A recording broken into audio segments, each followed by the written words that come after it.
Kennt ihr das, wenn ihr mit Freundinnen oder Bekannten Zeit verbracht habt und denen gerade vielleicht echt intime Sachen über euch verraten habt und euch dann im Nachhinein so denkt, warum habe ich das erzählt? Ey, die wissen ja jetzt alles über mich. Oh mein Gott, wie peinlich. Ey, die denkt jetzt auch, ich habe einen an der Waffel. Boah, ich wirke bestimmt ganz schön aufmerksamkeitsgeil. Dann haut einfach plötzlich so richtig hart dieses Gefühl rein, so. Aua! Ew! Der Post-Conversation-Cringe. Also diese unangenehme Scham, die man nach dieser Unterhaltung dann verspürt. Warum? Weil man Oversharing betrieben hat. Also zu viele persönliche Details und sich preisgegeben hat. Und meistens mehr, als man das eigentlich selber wollte. Oder aber, wenn es andersrum ist und man solche detaillierten Infos von anderen bekommt. Hast du dir schon mal deinen Stuhlgang genauer angeguckt? Ja, Mann. Es gab mal eine Zeit, wo es sehr, sehr hart war. Hallo!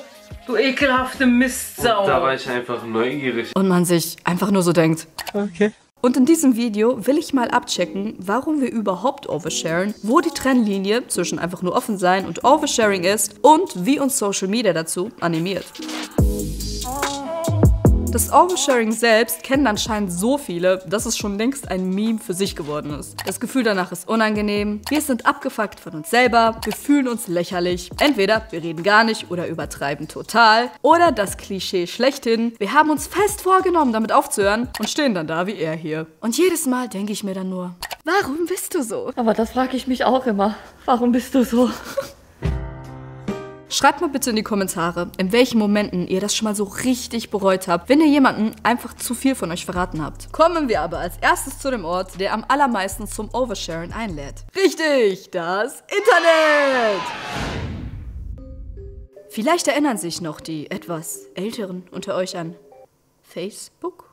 Wisst ihr noch, dieses weiße F und der blaue Hintergrund? Schon da wurde man ja und wird immer noch gefragt, was machst du gerade? Und ey, wir teilen auf Social Media, was wir gerade machen, und zwar, was das Zeug hält. Wir zeigen unser Essen, posten unseren Beziehungsstatus, teilen unsere Gedanken zu wichtigen Themen und lassen die Leute an unserem Urlaub teilhaben und noch so vieles mehr. Kurz gesagt, Social Media ist darauf ausgelegt, Dinge aus unserem Leben zu teilen. Oder aber man benutzt es wie diese eine Person, die nie irgendwas postet, nichts liked, nichts kommentiert, aber alle Leute die ganze Zeit beobachtet.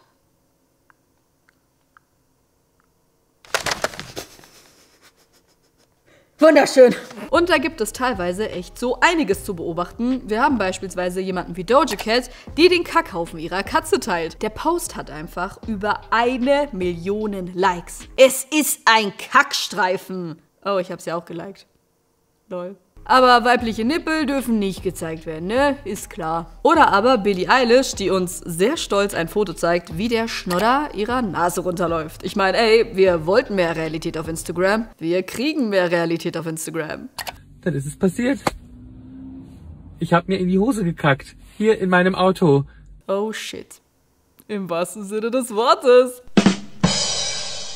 Dass Leute auf Social Media teilweise so offen über ihre Exkremente oder die ihrer Katzen sprechen, wird aber, wie man an den Kommentaren sieht, gefeiert. Außer bei Doja Cat, da waren die Leute dann doch etwas irritiert. Aber diese ungeschönte Ehrlichkeit wirkt halt sympathisch und authentisch. Es wirkt auch so ein bisschen dem entgegen, dass immer nur die schönsten und perfekten Momente geteilt werden. Und naja, wer weiß, wenn man sich das nächste Mal in die Hosen kackt, fühlt man sich vielleicht nicht mehr so allein damit. Wie das aber auch zur Enttabuisierung von bestimmten Themen beitragen kann, dazu komme ich später nochmal. Trotzdem sind das ja schon echt intime Details, die die eine oder andere Person eher gern für sich behalten würde oder aber vielleicht nicht unbedingt auf ihrem Feed sehen will. Und wir wissen ja, dass das Internet nicht so schnell vergisst und dass man nie weiß, ob man das vielleicht später bereut, sowas geteilt zu haben. Und wer zu viele Infos über sich selbst teilt, geht natürlich auch vermehrt das Risiko ein, Opfer von Kriminellen, Stalkern oder auch Mobbern zu werden. Diese Gefahr nehmen allerdings sehr viele Leute in Kauf, vor allem wenn sie vom Oversharing leben. InfluencerInnen, Reality-TV-Stars oder YouTuberInnen.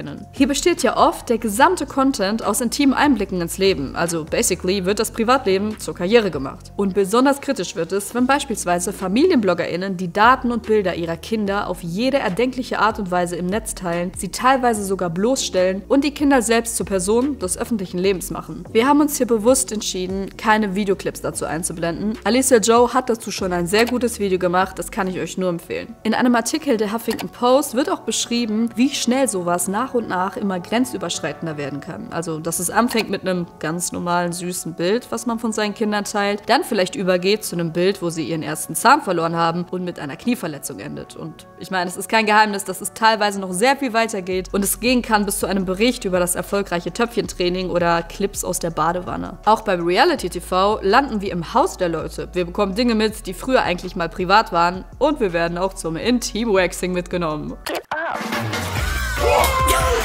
Das ist geil! Was das alles mit uns macht, wenn uns InfluencerInnen und Stars so krass in ihr Leben involvieren, darüber hat Valeria in dem Video hier gesprochen, wo es darum geht, warum uns die Trennung von Bibi und Julian so nahe geht. Wir sehen also, Oversharing kann ganz kalkuliert eingesetzt werden für die Karriere und oder für Aufmerksamkeit. Hier ist es nicht mehr nur akzeptabel, sondern ganz klar erwünscht und wird auch als erstrebenswert angesehen. Und deswegen sind sich auch bei manchen privaten Postings von Stars nicht mehr alle einig, ob das jetzt wirklich ein authentischer, intimer Einblick ist oder etwas inszeniert. Dieses Foto, das Giselle Bündchen zum Beispiel 2013 bei Insta gepostet hat, hat damals für so ein bisschen Furore gesorgt. Denn einerseits zeigt es eine arbeitende Mutter, die ihr Ding macht und sich offen und selbstbewusst beim Stillen zeigt, wo es ja fast 10 Jahre später immer noch Leute gibt, die ein Problem damit haben. Dazu könnte man vielleicht noch ein anderes Video machen. Und auf der anderen Seite wurde aber eben auch kritisiert, dass es unrealistisch ist und halt nicht jede Mutter so ein Beauty-Team um sich hat und das nach einem 15-stündigen Flug und 3 Stunden Schlaf. Don't get me wrong, ich finde das Foto ist echt der Hammer. Es soll nur eine kleine Erinnerung daran sein, die eigenen privaten Einblicke nicht mit Giselle Bündchens privaten Einblicken zu vergleichen, denn da wurde ja auch ein bisschen nachgeholfen. Und von solchen perfekten und inszenierten privaten Promi-Bildern gibt es auch heute immer noch genug. Der Marketingprofessor Jonah Berger von der University of Pennsylvania hat dazu auch was in seinem Buch Contagious: Why Things Catch On geschrieben. Er sagt, dass diese Dinge zu teilen eine Art soziale Währung ist, denn was ich teile, sagt ja auch was über mich aus. Dadurch kann bei vielen Leuten, besonders auf Social Media, ein gewisser sozialer Druck entstehen, Bilder und Infos von sich teilen zu müssen. Also man sieht zum Beispiel, wie andere es machen, bekommt Druck, es auch zu tun, tut es dann und löst den Druck vielleicht dadurch bei anderen aus. So ein kleiner Teufelskreis. Laut der Psychologin Denise Ginsburg entscheiden wir zwar selbst, was wir teilen, aber Social Media inspiriert halt auch zum Oversharen. Teile möglichst viel und möglichst krass, dann bekommst du viel Feedback und zwar Gutes. Oder in schwierigen Situationen gibt es dann Trost und Zuspruch. Denise Ginsburg sagt auch dazu, wir sind gerne wichtig, bekommen viel Aufmerksamkeit und stellen uns für den Selbstwertboost in den Mittelpunkt. Also Likes und Anteilnahme stärken halt unser Selbstwertgefühl. Aber es steckt noch mehr dahinter, warum wir generell manchmal mehr Infos von uns preisgeben, als wir eigentlich wollen.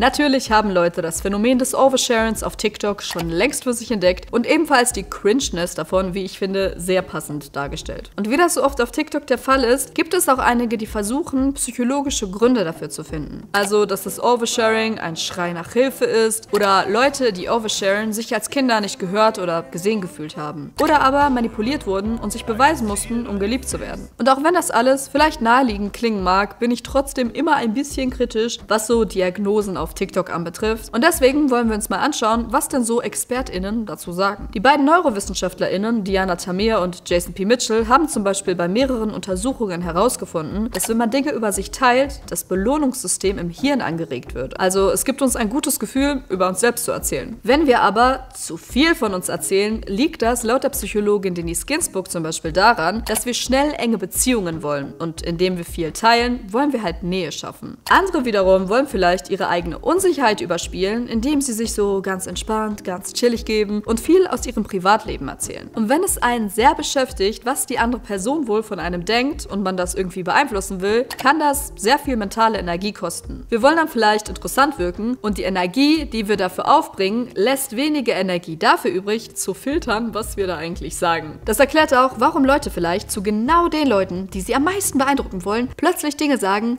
die das genaue Gegenteil bewirken. Wie dieses Klischee in Filmen und Serien, wenn der Main Character seinen Crush beeindrucken will und dann einfach voll verkackt und sich in etwas reinreitet, aus dem er nicht mehr so einfach wieder rauskommt. Kommt hier bei meiner absoluten Lieblingsserie aus meiner Kindheit sehr gut rüber, wie ich finde. Ich würde dich garantiert nie im Leben küssen. Oh, ich wusste gar nicht, dass es eine so schreckliche Vorstellung ist. Dann entschuldige meinen Vorschlag. Nein, nein, ich meine, wenn ich die Wahl hätte, ob ich dich küsse oder sterbe, dann... Was ist? Ich meine, ich würde dich lieber küssen, als zu sterben. Das ist ein Kompliment. Avatar, Herr der 4 Elemente. Alle Fans mal in die Kommentare. Ich liebe diese Serie so sehr. Laut dem Paartherapeuten Dr. Gary Brown hat es aber auch was damit zu tun, wie man aufwächst. Also wenn jemand zum Beispiel aus einer Familie kommt, wo sowieso viel geredet wird und das Oversharing vorgelebt wird, dann übernimmt man das auch selbst im Alltag. Oder wenn man sich nicht gut genug fühlt oder narzisstisch veranlagt ist, hat man laut ihm das Bedürfnis, alles zu teilen, damit man gehört wird. Also passend zu der These von Leuten auf TikTok, dass es entsteht, wenn man als Kind das Gefühl hatte, nicht gehört zu werden. Die Psychotherapeutin und Autorin Amy Morin nennt in einem Artikel von Psychology Today weitere 5 Gründe, warum wir oversharen. Der erste Grund, und das hätte ich so nicht gedacht, ist, wenn uns jemand irgendwie berührt und uns körperlich nah ist, gibt einem das ein falsches Gefühl von Intimität und dann neigt man eher zum Oversharen. Entschuldigung, können Sie mir kurz sagen, ich habe als Kind nicht genug Liebe bekommen? Psycho Aurora. Okay. Deswegen erzählt man laut ihr wohl auch dem Friseur oder der Friseurin eher intime Details aus dem Leben, weil die einem ja in dem Moment körperlich nah sind und einen ja auch manchmal etwas berühren. Jetzt verstehe ich auch diesen Spruch, das kannst du deinem Friseur erzählen. Wow. Mind blown. Der zweite Grund bezieht sich auf die Situation, wenn man bei fremden Leuten overshared. Also hier liegt es daran, dass es manchmal einfacher ist, unbekannten Menschen so private Details zu erzählen, weil jemand Fremdes dich nicht verurteilt und selbst wenn, sieht man die ja nicht mehr wieder. Mir ist es tatsächlich zum Beispiel schon passiert, dass mich ein Mädchen im Zug mal nach der Uhrzeit gefragt hat und das dann zum Anlass genommen hat, mir gefühlt ihre halbe Lebensgeschichte zu erzählen und dann wusste ich Details zu ihrer besten Freundin und dem Shisha-Abend, den sie noch geplant hatte und ich weiß nicht, ob ihr das kennt, wenn euch jemand Dinge erzählt, die euch eigentlich nicht so wirklich interessieren und ihr die ganze Zeit nur so seid, krass, wow, cool, wann hörst du auf zu reden? Was? Ach, nix. Ein weiterer Grund kann laut ihr Angst sein. Also, dass wenn man jemand Neues kennenlernt und nicht weiß, ob die Person einen mag und einen das unruhig macht, man versucht, die Beziehung mit privaten Details schnell zum nächsten Level zu bekommen. Hi, ich bin Jessica. Oh, hi, ich bin Jason. Und was machst du so beruflich? Ich hab Angst vor Geistern. Psycho Aurora. Grund Nummer 4 ist, dass es Oversharen auch manchmal einfach an persönlichen Grenzen fehlt. Also sie haben nicht so ein gutes Gefühl dafür, dass es vielleicht unangebracht ist, der anderen Person im Wartezimmer direkt von intimen Beziehungsproblemen zu erzählen. Und gerade weil ihnen diese gesunden Grenzen fehlen, kann es gut sein, dass sie keine engen Beziehungen haben, weil die meisten Leute ja genervt von sowas sind. Und dann suchen sie natürlich erst recht nach einer Möglichkeit, ihren Ballast irgendwo abzuladen. Und den 5. Grund, den finde ich echt next level berechnend und auch ein bisschen evil. Ich overshare, weil ich weiß, dass die andere Person empathisch ist und als Reaktion auf mein Oversharing auch oversharen wird, damit ich mich nicht blöd fühle. Boah. Das ist, finde ich, schon so ein leicht manipulatives Ausnutzen der Empathie der anderen Person, um irgendwie Informationen über sie zu bekommen. So, Bro, wo bin ich hier gelandet? Die Frage ist natürlich bei all dem, wann ist jemand einfach nur offen und ab wann ist es too much information? Da lässt sich ganz klar sagen, dass das total individuell und subjektiv ist. Es gibt keine klare Trennlinie. Etwas, was für mich zum Beispiel total klar geht, ist jemand anderem vielleicht schon zu viel. Und es ist definitiv auch abhängig von der Zeit und der Gesellschaft, in der man lebt. Also früher war es beispielsweise nicht normal und sogar tabu, über psychische Probleme zu reden. Heute gibt es zum Glück immer mehr Leute, die öffentlich darüber sprechen, unter Depressionen, Panikattacken, Essstörungen oder anderen Erkrankungen zu leiden und Mental Health Awareness ist auf Social Media längst keine Seltenheit mehr. Wobei psychische Krankheiten meiner Meinung nach leider noch lange nicht so ernst genommen werden, wie sie es eigentlich sollten. Also da gibt es immer noch einiges zu tun. Und es kommt auch immer auf den Kontext an. Es gibt ja so dieses Klischee, dass es immer diese eine Person auf der Arbeit gibt, die ihre ArbeitskollegInnen mit viel zu vielen intimen Details über ihr Leben nervt. Aber bei uns im Brust-Raus-Team ist es zum Beispiel so, dass wir als Crew gern privat auch Dinge starten, befreundet sind und uns auch gegenseitig von unseren Dating-Fails, Beziehungen und sonst noch was erzählen. Obwohl wir auch Arbeitskolleginnen sind. Es kommt meiner Meinung nach eben auch darauf an, was für eine Beziehung man zu den Menschen hat, dem man da die intimen Dinge anvertraut. Trotzdem hat die Psychologin Denise Ginsburg im Deutschlandfunk Nova Podcast noch erklärt, dass auch die Intention hinter dem Teilen bestimmter Informationen eine wichtige Rolle spielt. Ich glaube aber, was wir unterscheiden müssen, ist Oversharen und offen sein. Na? Also weil die Gründe für das Oversharing haben ja nichts mit Offenheit irgendwie zu tun oder mit einer offenen Persönlichkeit, sondern eher dazu, dass da jemand was kompensieren möchte. Was da jemand möglicherweise kompensieren möchte, das haben wir schon in den Gründen fürs Oversharing geklärt. Aber in dem Podcast wird auch thematisiert, dass es eben Momente gibt, in denen Oversharing ganz bewusst eingesetzt wird, um bestimmte Themen sichtbarer oder hörbarer zu machen. Ich musste als erstes direkt an so Insta-Kanäle wie Glanz und Natur denken, wo zum Beispiel Masturbationstipps gezeigt werden oder wir daran erinnert werden, dass jeder von uns auch mal furzt. Dadurch werden Themen, die oft noch mit Scham behaftet sind, normalisiert. Und dazu gehören vor allem noch Sex und der Körper. Schreibt mal bitte in die Kommentare, was eurer Meinung nach total normal sein sollte, aber vielen Leuten immer noch unangenehm ist. Ich bin gespannt. Auf Social Media wird es auch gefeiert, wenn offen über Tabuthemen gesprochen wird und auch sehr ernste Dinge thematisiert werden. Etwa als Chrissy Teigen auf Insta öffentlich Bilder und einen sehr emotionalen Text zu ihrer Fehlgeburt gepostet hat. Oder aber als Emilia Clarke von Game of Thrones, die super jung 2 Hirnaneurysmen hatte und dem Tod nah war, einen Artikel dazu im New Yorker verfasst hat und bei CBS News ein Interview gegeben hat, wo auch Bilder aus dem Krankenhaus gezeigt wurden. Das sind zum Beispiel super sensible Themen und sehr, sehr intime Einblicke bis ans Krankenhausbett. Und doch helfen sie, Bewusstsein für Themen zu schaffen, dafür zu sorgen, dass andere, die das selber erlebt haben, sich nicht mehr allein fühlen und letzten Endes kann es ja auch für die Person, die es teilt, super befreiend sein. Wenn jemand ein traumatisches Erlebnis hatte, kann das offene Reden darüber zum Heilungsprozess beitragen. Oversharing muss also nicht unbedingt etwas Schlechtes sein. Es kann Menschen helfen und für mehr Offenheit sorgen. Und wer weiß, vielleicht sind heute noch manche Themen tabu und in einigen Jahren redet man so darüber wie über Zähneputzen. Und ich finde auch, dass man trotzdem über alles reden können sollte. Es kommt natürlich aber auch auf den Kontext an. Ich persönlich habe mich zum Beispiel damit wohlgefühlt, hier auf dem Kanal offen darüber zu sprechen, dass ich noch nie eine Beziehung hatte. Und die Resonanz, dass es nicht wenigen von euch auch so geht, hat mir gezeigt, andere fühlen sich dadurch besser. Um aber ungewolltes Oversharing zu vermeiden, kann man sich vorher fragen, ob es zur Situation passt, ob der Gegenüber das gerade hören will und vor allem, warum man gerade das Bedürfnis hat, darüber zu reden. Denise Ginsburg nennt da so Fragen wie, suche ich Trost, eine Lösung? Möchte ich eigentlich über meine Probleme sprechen? Möchte ich besonders selbstsicher rüberkommen? Oder habe ich Ängste? Und man kann sich vor einer Unterhaltung auch fragen, was einen zum Oversharing verführt und in diesen Momenten einmal bewusst eine Pause machen. Sollte jemand anders wiederum mir etwas zu viel erzählen, rät sie dazu, sanft darauf hinzuweisen. Huch! Das sind aber gerade ganz schön viele private Infos. Ich höre aber raus, dass du eine schwierige Zeit hast. Oder sowas wie, willst du das gerade? Du musst nicht so viel erzählen. Stell dir vor, jemand erzählt dir was und du, willst du das gerade? Das klingt halt einfach so, ja Mann, ich habe echt gar keinen Bock auf dich. Also schon Trost und Anerkennung geben, aber auch freundlich helfen, auf die Bremse zu treten und damit auch seine eigenen Grenzen aufzeigen. Die Psychotherapeutin Amy Morin hat noch den Tipp gegeben, sowas zu sagen wie, tut mir leid, das zu hören. Wie ist eigentlich das Wetter morgen? Ich stell dir vor, jemand erzählt dir so die intimsten Kindheitstrauma, die er erlebt hat und du nur so, sorry, regnet's morgen eigentlich? Wetter-Smalltalk, immer gut. Also ich denke, da verstehen wohl die meisten, dass man anscheinend keinen Bock auf das Thema hat. Aber ich persönlich finde es ein bisschen hart. Und vielleicht auch etwas unsensibel.